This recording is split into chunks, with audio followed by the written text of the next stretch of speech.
ಅಧಿಕಾರ ಪರಿಗ್ರಹ ಪದ್ಧತಿಯ 31ನೆಯ ಶ್ಲೋಕದಲ್ಲಿ, ಅಂದರೆ ಪಾದುಕಾ ಸಹಸ್ರದ 171ನೆಯ ಶ್ಲೋಕದಲ್ಲಿ, ಪಾದುಕೆಯ ಸ್ಪರ್ಶದಿಂದ ಎಲ್ಲ ರಾಜರ ಕಿರೀಟಗಳು ಕಲ್ಯಾಣಕರವಾದವು ಅಂತಾರೆ ದೇಶಿಕರು. ಶ್ಲೋಕ ನೋಡೋಣ.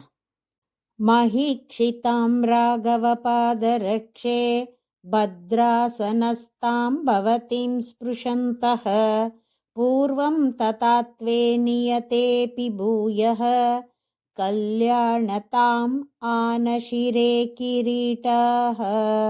ರಾಘವ ಪಾದರಕ್ಷೆ, ಶ್ರೀರಾಮನ ಪಾದವನ್ನ ಕಾಪಾಡುವ ಪಾದುಕೆಯೇ, ಭದ್ರಾಸನಸ್ತಾಂ ಸಿಂಹಾಸನದಲ್ಲಿರುವ, ಭವತೀಂ ನಿನ್ನನ್ನು, ಸ್ಪೃಶಂತಃ ಮುಟ್ಟಲು ನಿಂತಿರುವ, ಮಹೀಕ್ಷಿತಾಂ ರಾಜರುಗಳ, ಕಿರೀಟಾಹ ಕಿರೀಟಗಳು, ಪೂರ್ವಂ ನಿನ್ನನ್ನ ಸೇವಿಸುವುದಕ್ಕೆ ಮುಂಚೆ, ತಥಾತ್ವೇ ಕಲ್ಯಾಣವಾಗಿ ಇರುವಿಕೆಯು, ನಿಯತೇಪಿ ತಪ್ಪದೇ ಇದ್ದರೂ, ಭೂಯಃ ಮತ್ತೆ, ಕಲ್ಯಾಣತಾಂ ಕ್ಷೇಮವನ್ನ ಮಾಡುವ ಸ್ಥಿತಿಯನ್ನ, ಆನಶಿರೆ ಪಡೆದರು.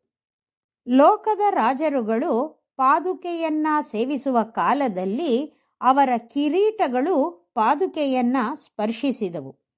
ಪಾದುಕೆಯನ್ನ ಮುಟ್ಟುವುದಕ್ಕೆ ಮುಂಚೆ ಆ ಕಿರೀಟಗಳು ಕಲ್ಯಾಣವಾಗಿ ಇದ್ದರೂ ಮುಟ್ಟಿದ ನಂತರ ಕಲ್ಯಾಣವಾಗಿ ಆದವು ಅಂತಾರೆ ದೇಶಿಕರು. ಅಂದ್ರೆ ಕಲ್ಯಾಣ ಅಂದ್ರೆ ಚಿನ್ನ ಅಂತಾನೂ ಅರ್ಥ ಉಂಟು. ಹಾಗಾಗಿ ಪಾದುಕೆಯನ್ನ ಮುಟ್ಟುವುದಕ್ಕೆ ಮುಂಚೆ ಕಿರೀಟಗಳು ಕಲ್ಯಾಣವಾಗಿದ್ದವು ಅಂದರೆ ಅವು ಚಿನ್ನದಿಂದ ಮಾಡಲ್ಪಟ್ಟಿದ್ದವು ಅಂತ. ಮುಟ್ಟಿದ ನಂತರ ಕಲ್ಯಾಣವಾದವು ಅಂದರೆ ಆ ಕಿರೀಟಗಳು ಪಾದುಕೆಯ ಸಂಬಂಧದಿಂದ ಕ್ಷೇಮವನ್ನ ಪಡೆದು ಆ ರಾಜರುಗಳ ತಲೆಯಲ್ಲಿ ಕ್ಷೇಮವಾಗಿದ್ದವು ಅಂತ ಅರ್ಥ. ಅತ್ಯಂತ ಪುಣ್ಯಶಾಲಿಗಳಾಗಿದ್ದರೂ ಒಂದು ಒಳ್ಳೆಯ ಆಚಾರ್ಯ ಸಂಬಂಧ ಉಂಟಾದ ನಂತರವೇ ಜೀವರುಗಳಿಗೆ ಕ್ಷೇಮ ಏರ್ಪಡುತ್ತದೆ ಎಂಬುದು ಈ ಶ್ಲೋಕದ ಗೂಢಾರ್ಥ.